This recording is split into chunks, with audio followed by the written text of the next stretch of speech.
নৌকা প্রতীকে মানুষের আস্থা নেই বলেই উপজেলা নির্বাচনে আওয়ামী লীগ দলীয় প্রতীক বাদ দিয়েছে, এমন মন্তব্য করলেন বিএনপির স্থায়ী কমিটির সদস্য আমির খসরু মাহমুদ চৌধুরী। বুধবার প্রেস ক্লাবে 10 এপ্রিলকে প্রজাতন্ত্র দিবস ঘোষণার দাবিতে জাতীয় সমাজতান্ত্রিক দল জেএসডি আয়োজিত আলোচনা সভায় একথা বলেন তিনি।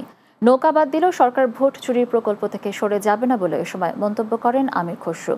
গণতন্ত্র ভোটাধিকার রক্ষার আন্দোলন সফল না হওয়া পর্যন্ত ঐক্যবদ্ধ আন্দোলন চালিয়ে যাওয়ার কথাও বলেন তিনি। এদিকে দুপুরে বিএনপির কেন্দ্রীয় কার্যালয়ের সংবাদ সম্মেলনে দলের জ্যেষ্ঠ যুগ্ম মহাসচিব ওয়ালটন এয়ার কন্ডিশনার এক্সচেঞ্জ অফারে স্প্লিট এসিতে 23,000 টাকা পর্যন্ত নিশ্চিত ছাড়।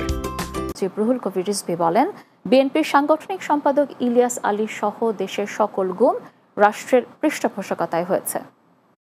এই সরকারের গোটা আমূলটাই অপহরণ, গুম, খুন ও ক্রসফায়ার এবং বন্দুকযুদ্ধের নামে বিচার বহির্ভূত হত্যা জ্যামিতিক হারে বৃদ্ধি পেয়েছে। কোনো আর্তনাদ, হাহাকার তাদের বোধোদয় ঘটাতে পারেনি। যে যারা ক্ষমতা দখল করে বসে আছে তারা ইতিহাসকেও দখল করার চেষ্টা করছে। যেখানে জনগণের ভোট দখল করেছে, আজকে ইতিহাস দখল করার পায়তারা করছে তারা।